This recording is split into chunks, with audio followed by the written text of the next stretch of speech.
Quand on s'intéresse aux problèmes du monde et de la biosphère, on tombe toujours sur le mot effondrement, que ce soit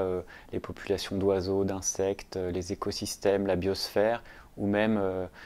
humainement, politiquement, des classes sociales, des régions, des régimes politiques, etc. Et en fait, prises ensemble, interreliées, toutes ces crises amènent la possibilité d'un effondrement systémique global, que ce soit notre société, mais ça peut être pire si on fait les mauvais choix, ça peut même être un effondrement de notre espèce ou de la biosphère, de la majorité des espèces sur Terre. Alors toutes ces questions sont passionnantes d'un point de vue scientifique et sidérantes, renversantes, bouleversantes.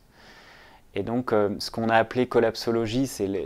l'ensemble de ces travaux scientifiques qui traitent de ces questions d'effondrement, de tous les effondrements possibles. Et en fait, c'est tellement sidérant et bouleversant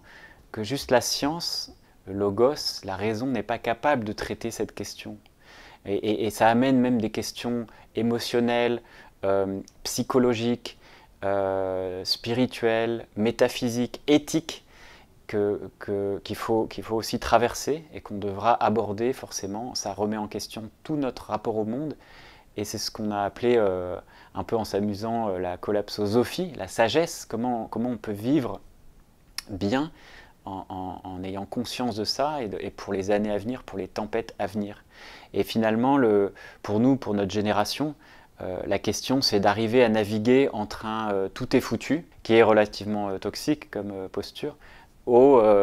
à l'opposé, c'est je veux que des bonnes nouvelles, c'est l'optimisme béat qui veut des solutions et surtout tu ne me parles pas de mauvaises nouvelles, qui est une sorte de déni en fait. Entre les deux, il y a un chemin, un équilibre à trouver dans la posture